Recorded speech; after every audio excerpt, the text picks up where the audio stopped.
Hey, it's Friday.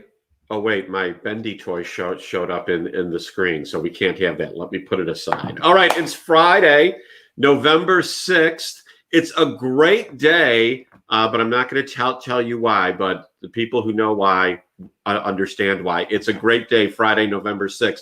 But you are here at Litvak Leadership Live. I am here with my special guest and longtime friend. I think I've known him since he was a wee small child, Jonathan Cullen. Welcome, Jonathan. How are you today? I'm doing well, Sean. Thanks for having me on your show. I'm excited. Absolutely. I am so excited to have you here. So I've known Jonathan, since he was in, I would say, grammar school. Jonathan's a little bit younger than most of the guests that I have on the show. But I've known him since he was in grammar school. My cousin Sarah is here. Always got to give her a little video love. And our families are friends. So I've seen Jonathan grow up in the industry in which he's chosen. Jonathan is a film director, a film instructor, a film producer, a videographer, and most recently, the director of a film called The Wanderer, which you can find on Amazon Prime. It had its world premiere at the Corridon Cinema earlier this year, that people even flew in from across the country to be there for the premiere. It's a big deal. We watched it the other night on Amazon Prime, and it's just so exciting that as my wife and I were watching this movie, we're like, we know the director of a movie that we got on Prime. How cool is that? So first question, Jonathan, is, so tell everybody, about your why. When did you know that you wanted to do something with video? Because at first I saw you with cameras and then video cameras. Tell us about your why. I was always fascinated with this idea of having a show and having an audience experience some kind of a story. And I used to do a lot of theater productions, right? And so we put on these plays, and we'd have the audience come and they would experience what we've done. And there was just something so beautiful and fascinating with this idea of putting on a show, but something that people could watch the same way for years and years and years. And so I was just absolutely fascinated with that concept, right? And so I would take photographs and try to tell stories through that. But I really ultimately just really got into film right off the bat. I did photography and video production stuff throughout that, but it really started with my first narrative project. So yeah, there was just something about that. I love the fact that when we would do this play, and we would rehearse it and we would capture it, that once I captured it the way I wanted it, that it was going to last forever. And there was just something so appealing about that. But yeah, I've always just been passionate about having a story and having a way that I can communicate to an audience. Now your first film, and I guess it would be considered a short, was something to do, and I forgot the name of it, something to do with the Hardy Boys. Yes. Mm-hmm. Okay. Yeah. And you were how old when you did that? Oh gosh. I think we did those, the first one we did maybe 6 years ago, something like that. Yeah, so I was about 17 or 18. Okay. And how long was it? Let's see, the first one was 20 minutes. And then the next one was about 40 minutes. And then my feature film is about 70 minutes. So I've been kind of doubling what I've been doing. Mm-hmm. So the next film we can expect it will not be 144 minutes, right? No, not necessarily. We'll see. You're not going to go for 2.5 hours? This film, I definitely was biting off more than I could chew, but I feel like that is just a little much. But we'll see. You never know. So what was the progression in things that you had to learn from that first? Well, we'll put the short aside because you learned a lot foundationally, I'm sure. Mm-hmm. So from the feature Hardy Boys movie to The Wanderer, What type of things did you end up learning that really changed how you approached it? Yeah, there's a lot of differences between making a short film and making a feature film, but I would always encourage someone who is, and this is what I would tell all my students. I always encourage them, if you can master the simple techniques and keep Hmm. working on those and working on those, that's that's the only way that I was able to tackle a big project like this and it not just be a complete disaster, because I had put myself in all these different situations and scenarios to try to hone all these different skills so that I would be ready to, kind of climb this mountain. So I don't know. I just feel like that's super important. But yeah, there's a lot of a lot of things about making a feature film that you don't really know what you're getting into until you're there, and it's like, oh my gosh, like, Like what? the way that the scenes flow. A lot of times a short film is you're just focusing on this one idea, this one particular scene, but with a feature, you're telling this whole narrative, and there's a bigger journey, and there's these character arcs, and you're trying to develop these characters, and that ultimately was the biggest thing that I was that I feel like I was tackling with this film. Is a lot Okay. of other projects, there wasn't a whole lot of character development, and that was something that I really wanted to. That was kind of like, that's what they say is like the final kind of step as far as like becoming a filmmaker, like mastering, is like a lot of people can make something look pretty or an even Right. story, but taking a character that doesn't exist and trying to bring them to life and make them seem real and believable, that for me, and I think a lot of other people would agree, is one of the most like challenging things about telling a story through film. So you're the director, Hmm. but did you write the screenplay or did you collaborate with someone on that? How exactly did that come into play? Yeah, it was a collaboration. So Zechariah Hall is the official screenplay writer, and so basically, it was a really beautiful process, and I really wish that more of the film could have been this way. And I'm hoping in the future that I won't have to wear as many hats, and I can start casting my vision for people, and they can do all these jobs that I had to do. But what was really great about the writing process is, I am not someone who likes writing. Right. Reading in general is very difficult for me.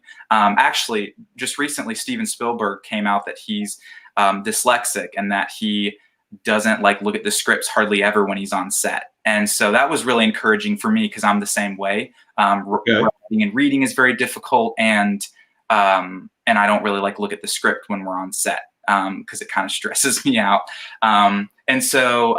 Anyway, so basically, like, we had this process of, we kind of would talk about what I'm looking for in the story, and we would talk about the characters, and we'd kind of get this framework idea, and I can kind of cast the vision up here, and then he would get in and write this specific dialogue and like exactly how this is going to unfold, and then he'd come back and we'd read through it, and let's change this, let's change this.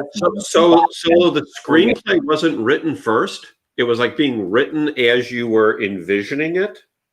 Yes, exactly. Wow, I had no idea.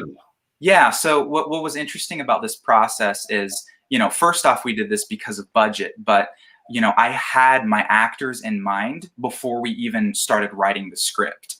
And so Okay. we wrote the characters specifically for the guys who were going to play the role. And I think that really helped to make the cast a lot stronger. And I think that the whole story works a lot better because it was literally designed for the people who were going to film it. Interesting. So as you look at your career, um, in the beginning, how did you imagine it would go? Are you marching down the way you imagined it would be, or have there been adjustments that you've had to make? That's a good question. It is, it's more challenging than I imagined that it would be, for sure. I sort of had this unrealistic expectation of, oh, the feeling that you experience in a movie, that's the feeling that you're going to get when you make it. And that's just not the reality. I mean, it's very challenging in a lot of different ways. And so I guess I wasn't quite ready for that, especially too when my films became more than just like a fun project and it doesn't really matter how it turns out, to, you know, I started doing it professionally and money was invested and time was invested and I was working with more people than just my family. And so that's when that pressure came and it just got a little bit more real. So in that aspect, it definitely was not what I expected. But as far as the specific path that I'm on, you know, I've been dreaming of making a feature film for 10 years. And so Okay. I wasn't sure exactly when it was going to happen, but I've always dreamed of doing a film like this. So I'm very proud of it. It's really exciting. So. So I had someone say to me when they were talking about your film, Mhm. um, with this sound of excitement in her voice, she said, he rented horses. He rented horses. So what is it like to rent horses? Okay, so this is actually such a cool little story. This was the most challenging part, actually, logistically, of this film, because you can't just use anybody's horse and you can't just take a horse wherever you want to film. Also, I knew that we were going to have long hours and we were going to be filming into the night, and it was just going to be, you know, a challenging a challenging environment to have a horse. So I spent months and months and months trying to find someone to, you know, rent horses from or whatever. So I found a guy whose name is Ron Knox, and he has a business called Henryville Horse Rentals, and he takes That's horse great. rides out in the Clarksville Forestry, the Okay. Clarksville Forestry out in Henryville. So anyway, so what was great about this is not only did we have all this beautiful forestry to shoot the film in, but we could also take all his horses out there. So I worked out a deal with him, and he was just great about getting the horse where we needed to be and helping us find locations and all of that. So yeah, that was definitely the most logistical challenge of the film for sure. So when you look at the circumstances in which we find ourselves now with the pandemic, and some people say the resurgence of it, and Regal Cinema saying that, yeah, we're just shutting down for we don't know how long. Yeah. How are you pivoting in your vision for yourself? Yeah, it is very unfortunate, I guess, that this is happening to the film industry. But you know, I one thing that I'm learning from just a lot of really successful business owners or filmmakers is, you know, ultimately the one thing that I have learned about filmmaking is you're just a problem solver. Every second on a film set, there is a problem always. No matter how much you plan, no matter how much there's always problem, next problem, next problem. Ultimately, as a director, I'm just a problem solver. And so Okay. when I look at this and what's happening to just storytelling and how it's all going, you know, via Netflix or Amazon, that kind of thing, more of like a TV show format, I can look at it and say, oh man, like that's unfortunate that that's happening. We're losing the, you know, the theater experience of film. And, you know, I don't know whether that's going to go away or not, but I don't know. I just have to look at it as a opportunity that we can use to our advantage. So I am thinking about my next project and what is that going to look like? You know, do I want to do a TV show, or, you know, how am I going to market this differently? So yeah, once again, you know, filmmakers are problem solvers. So I think a lot of people will use it to their advantage. So do you see yourself like Zack Snyder is doing a recut of the movie Justice League?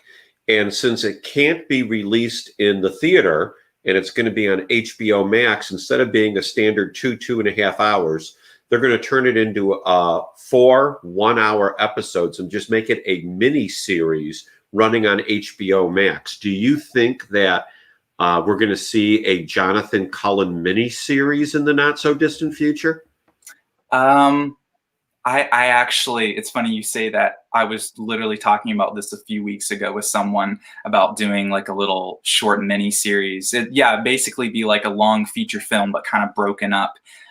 So we will see. I will say that is a great example of someone seeing the problem and taking advantage of it. I'm sure they're going to make money off that. That's going to be very successful. And yeah, you gotta see the problem and how things are changing in the industry, and you got to take advantage of it. So So who do you engage with to verify that your plans and your pivots are still moving you along the track that you want to be on? You know, who is your sounding board?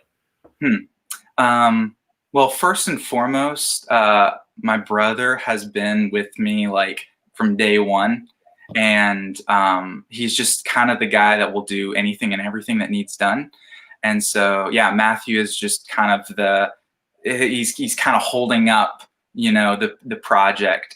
So that's, you know, that's someone that I'll always like go and talk to ideas with. But I do have some close friends who have a million creative ideas just like me. And I cannot tell you how many, like, most of the time late night phone calls where I will just at, you know, 2 or 3 in the morning, I'll call them up and be like, I got this idea, you know. And for the Wanderer, that was, you know, all the time where I was calling and bouncing ideas off. You know, my personality is very extroverted, and I love to think through ideas out loud.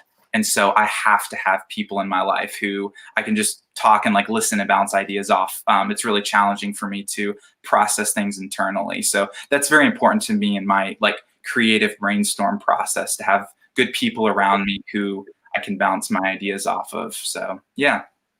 So what was the process to have The Wanderer get on HBO? I'm sorry, not HBO. Amazon Prime. Boy, HBO wouldn't be bad either. But working on it. Yeah, maybe next year.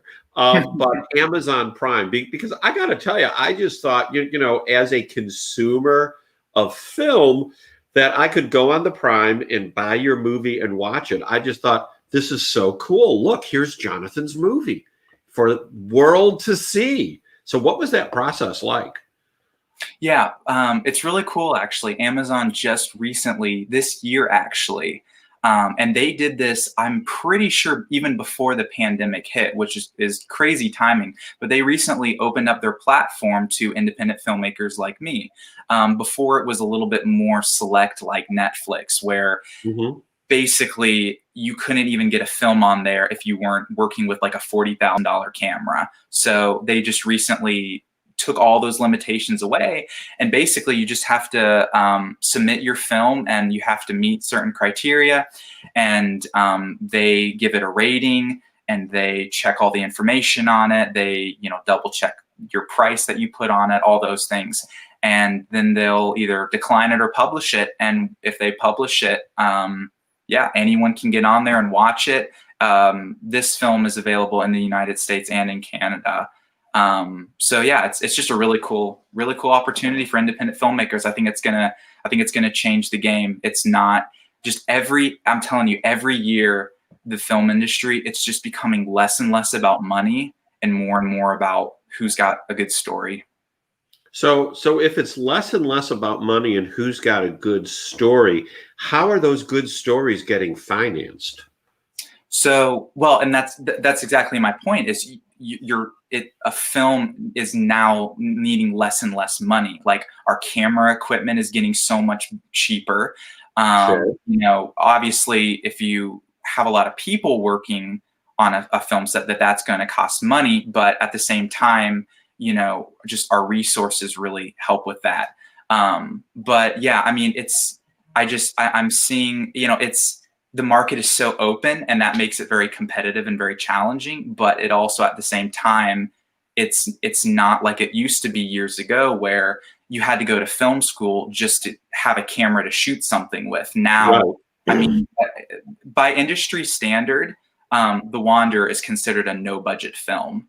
And so, like, that's a great example of like a film that has pretty good production quality, and the acting is really good, and I think it has a strong story, and it's considered no budget. So, and I'm seeing films and filmmakers who have stories even just way better than what I'm doing with the same amount of money, and it's just incredible what people are doing now.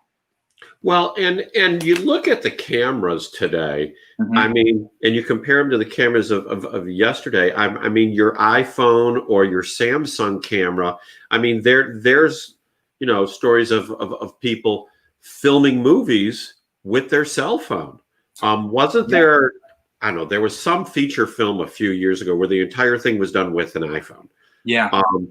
what type of equipment are you using? I mean, I know you're not using your cell phone, but what are you using? Yeah, the I use one of the Sony lineup cameras, and um, actually, before I got it, I saw that there was a feature film. I think Sony um, kind of helped like support this project, but basically they used the camera that I have and they shot a feature film. And I looked at it and I was like, it honestly, and for just a normal public who doesn't really know like the super technical things about a camera, it would look the same to them. So I mean, these cameras that they're making now can just shoot absolutely beautiful footage. And we had I think four cameras. There were like two that were a little bit nicer, and then two that we could still use that weren't quite as nice. But we basically had four of them, and I ended up deciding when we were shooting one of the first scenes that I just wanted to use one camera because I didn't have other shooters like camera operators, and so what was kind of happening is just the cameras were kind of dead. I was just kind of putting them on tripods, and there was no like life to the film. So I ended up deciding, all right, you know what, guys, we have all these cameras. I'm just going to use this one camera. And so basically every shot in the movie, it's either a wide shot on a tripod or it's a handheld shot. And I just did that for like aesthetically. I wanted my hand on every single shot and to kind of give this film like a little bit of the humanistic, like raw, gritty, shaky style to it. But yeah, I mean, that's a great example of this film was literally made with one camera. So you don't need a lot of resources. I think that me forcing myself down to one camera really helped create boundaries that I ended up using to our advantage too. So will your next film be about bald, bespectacled people who interview others on a live stream? Because if so, it appears I could be the star of it. Just had to throw that out there. I We'll thought it talk was about that later. And honestly, like as we were talking, I was like, yeah, Sean would be a good movie star in my next film. You know what? After this, we'll talk about it. We'll see. Yeah, we'll talk. We'll talk. I'll get my people with your people. So with all the experience you've gained, I know you're also a film instructor. Mm-hmm. How are you able to communicate your experiences in a meaningful way to your students? Yeah, so I took a break as production was rolling in for this film. Sure. I took a break, but yeah, I've been teaching for a number of years. It's been really good for two reasons. One, there's something about teaching students and having to explain what you know, and it really tests to make sure that you actually know what you're talking about. So it's forced me to learn, and not go to film school. And so it's been good for me to learn a little bit about, film theory or, old classic films and kind of teach myself a little bit. That way I can give that back to the students. And the other thing that's just been really cool about it is they've just like really inspired me because I'm seeing all these young, the next generation of filmmakers who are so passionate and so talented. And I've told them, some of them were 14, that's the age I started, and they're making stuff that was way better than my first film. So I can't even imagine what they're going to be doing 10 years later. So yeah, that's been a really special opportunity for me. So what is, out there on the horizon? Give us a sneak peek into the resources or recesses of your head. What are you thinking you're going to do next? Well, I'll be honest. I am for a little bit. I am intentionally turning off my creative ideas just because I've been working on this project nonstop, always thinking about it night and day for 2 years, and it's just a lot on your creative brain. So I'm trying to take a little break and recharge and kind of get that fire back in me, so I can start something else. But it's interesting. This film is called The Wanderer, and it's about a guy who is trying to kind of find a place where he belongs. And I honestly feel like it's a beautiful metaphor of or like a reflection of where I'm at in my filmmaking journey, you know. Okay. So yeah, I'm not really sure, and that's kind of what the film is about. I'm still trying to figure things out. I'm still young in the industry. I feel like I know 1% of what there is to know about filmmaking, and so yeah, I'm really not sure, and I think it's okay, and hopefully that's an encouragement to others. You know, something I would tell my students is that, you know, you just have to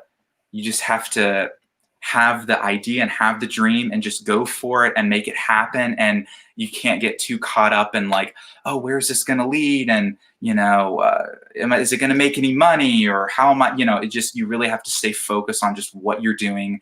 And that's telling a story. And then you can worry about that stuff later. So yeah, I'm just waiting for the next story to come in to my head. And then, you know, if it's something that I think is worth committing to, then I will. And, you know, that's something that is very challenging about taking the first step in making a film. Is it's not like, oh, I'm going to go make this little short film, it'll take 2 weeks. No, it's taking 2 years of your life. You better be passionate about the story.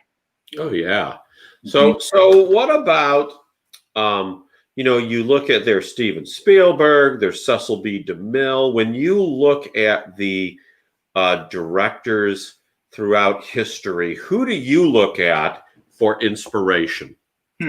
Well, more recently, especially after finding out that information about Steven Spielberg and just his learning challenges as a kid and how he directs, you know, that's really inspiring for me. And I hope it's inspiring to other people to not force yourself to do things the way that other people did them and have been doing them, but embracing what makes you different. And, you know, I've had people tell me, or in like from what I've learned, like, you know, I've had people like directors who I respect say like, if you don't read books, you're not a filmmaker, you know. And like, I don't read books. And, you know, you got to be, you know, you have to be, you know, you got to be always be in the script, and, you know, when you're on set and like that kind of thing. And like Steven Spielberg, he doesn't really look at the script when he's on set. So like, there's these things about me that are a little bit different, and having someone like him who's embracing that and using it to his advantage is really inspiring for me. I mean, you know, another thing about my directing style is